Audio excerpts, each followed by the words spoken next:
Did Chris Bosh just come out on his Instagram and basically call LeBron James a super team merchant?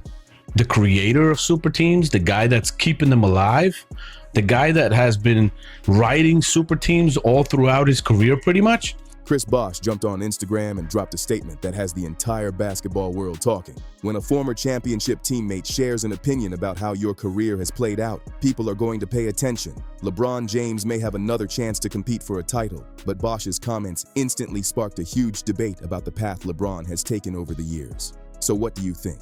If LeBron joins Philadelphia, does it change how you view his legacy, or is he simply playing today's NBA better than anyone else? Let me know what you think in the comments below.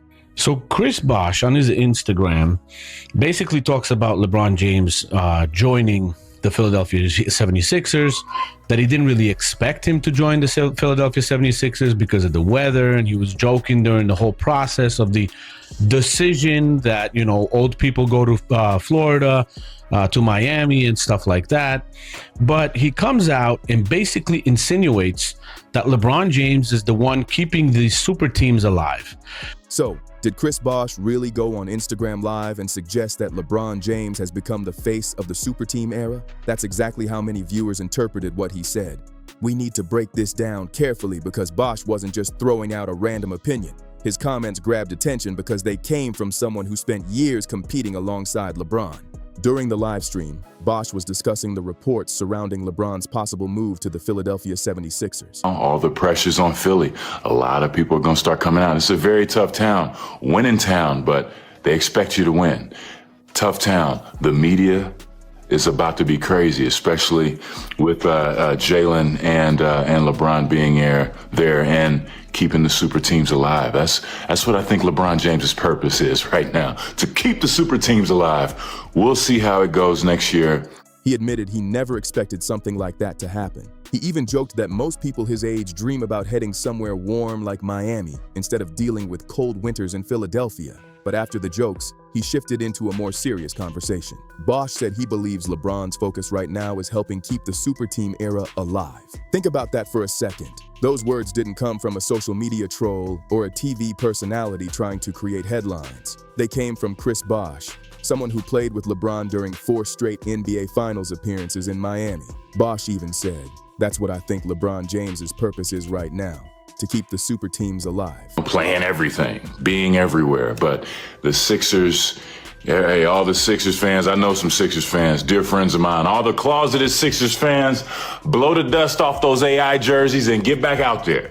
Let's get back out there, blow the dust off those Julius Erving jerseys. Sorry, Knicks fans, you know, it was good while you had it. It's no surprise that quote immediately got people talking. Some fans saw it as criticism, while others believed Bosh was simply describing how today's NBA works. Either way, the conversation exploded. Then Bosh started talking about the roster that could be waiting for LeBron in Philadelphia. According to Bosh, the team would already have plenty of star power before LeBron even steps on the court. Closer to the end of his comments says, so LeBron is the guy that's keeping the super teams alive. In my opinion, literally calling the guy a super team merchant, a super team writer, a super team creator. That's what his whole legacy is built on. He also says that, you know, people say that this hurts his legacy because he's on another super team. And he says, it doesn't matter. So he accepts that it does hurt his legacy, but he also says that LeBron James could do whatever he want to do. He pointed to Joel Embiid, one of the league's most dominant big men and a former MVP. He also mentioned Jaylen Brown, an elite two-way player with finals MVP credentials. Then came Tyrese Maxey, whose speed and scoring have made him one of the league's rising stars. Bosh also brought up E.J. Edgecombe as another talented young scorer who could add even more firepower. Looking at that lineup, Bosh made another comment that surprised a lot of people. He said, LeBron is going to have to be a role player on this team. That statement instantly became one of the biggest talking points from the live stream. Bosh described a version of LeBron who might spend more time spacing the floor, knocking down open three-pointers, and playing off teammates instead of carrying the offense every night. Instead of being the player with the ball on every possession, he suggested LeBron could adjust his game to fit around younger stars like Tyrese Maxey. For many fans, that was a shocking way to describe someone who has spent most of his career leading every offense he's been part of. Whether people agreed or disagreed, it definitely got everyone paying attention. James has created the super team. It's been stated by multiple people, even players like Draymond Green in the past. There's video of it. They want to talk about super teams this, super team that. I never played on a super team. You started the super team, bro. Later in the live stream, Bosch seemed to ease up a little. He said many people believe a move like this could affect LeBron's legacy, but he also argued that LeBron's place in basketball history is already secure. As the NBA's all-time leading scorer, Bosch said LeBron has already accomplished enough that he can make whatever decision he believes is best. Still, the interesting part is that Bosch openly acknowledged the debate itself. By bringing up questions about LeBron's legacy, he recognized that plenty of fans are already discussing the pattern behind these career moves. Whether you see that as smart team building or something else completely, it's clearly a conversation that isn't slowing down anytime soon. By bringing up the legacy discussion, Bosch was also recognizing something that's been debated for years. Many fans believe joining another championship-level roster changes how people judge LeBron's accomplishments, while others completely disagree. And then there's Draymond Green's famous comment that still gets brought up today. During an interview about super teams, Draymond said, "They want to talk about super teams. I never played on a super team. You started the super team, bro."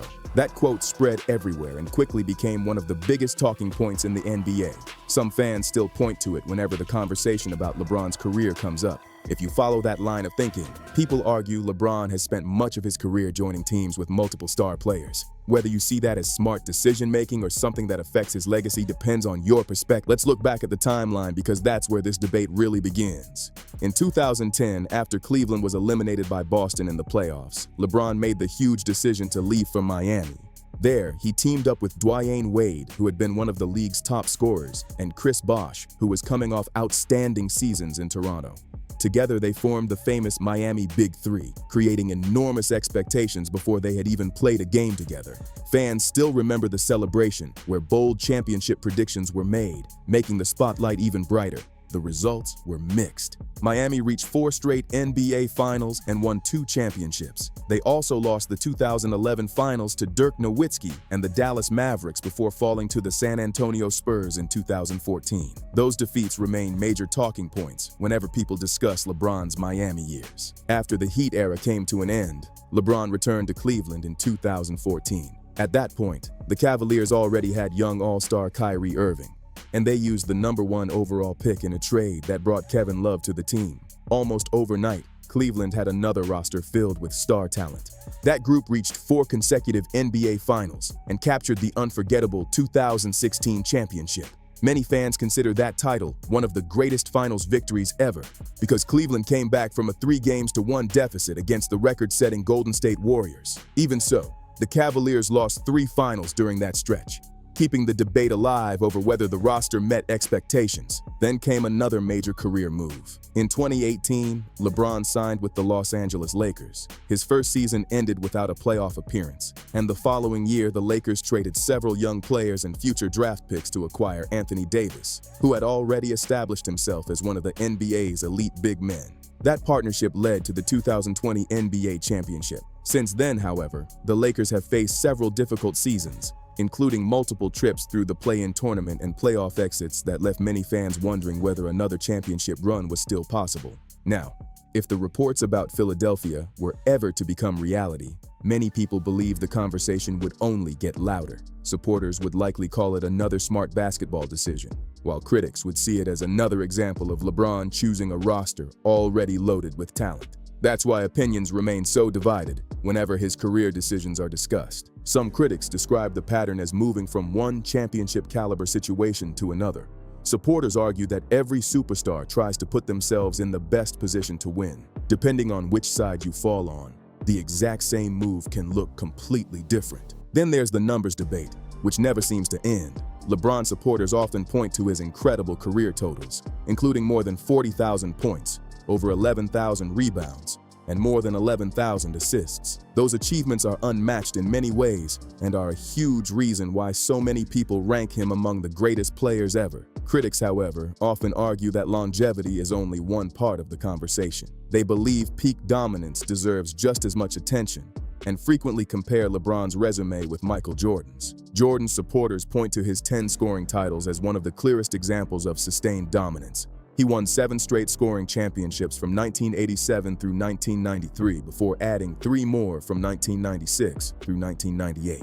Every season began with every player on equal footing, yet Jordan finished as the league's leading scorer 10 different times. His individual production during that stretch was remarkable. Jordan averaged 37.1 points per game during the 1986-87 season, followed by 35.0 points per game the next year, while also earning Defensive Player of the Year honors. Those accomplishments continue to fuel one of the biggest debates in sports, with fans passionately arguing over which legend deserves the title of the NBA's greatest player ever. Now let's look at another part of the debate that fans bring up all the time. Across more than 22 NBA seasons, LeBron James has won 1 scoring title.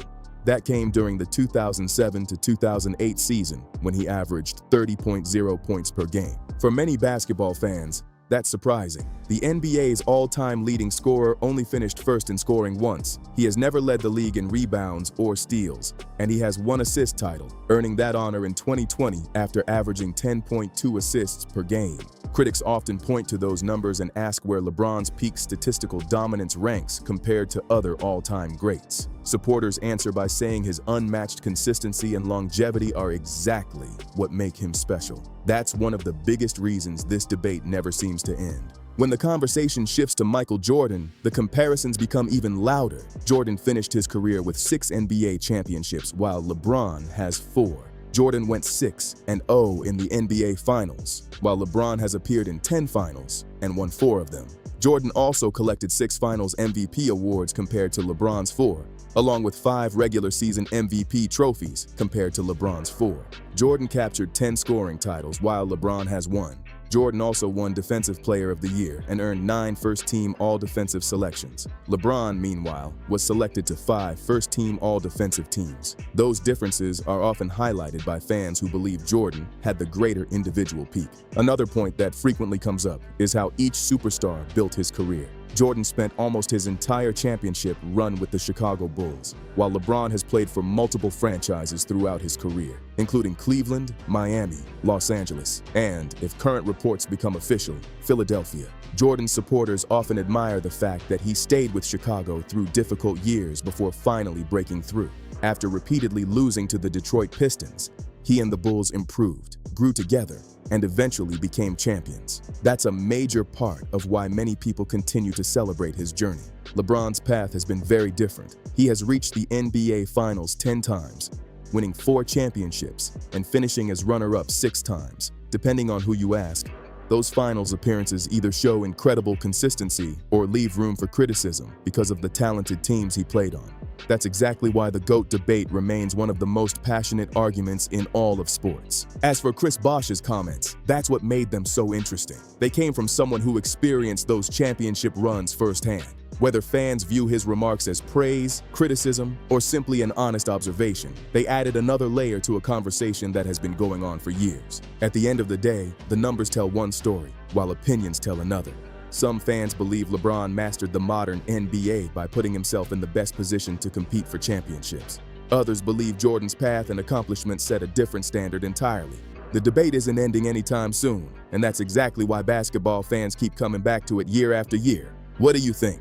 Did Chris Bosh reveal something important, or are people reading too much into his comments? Drop your opinion in the comments below because I want to hear where you stand. If you enjoyed this video, make sure to hit the like button, subscribe for more NBA stories and debates, and share this video with another basketball fan. Thanks for watching, and I'll catch you in the next one.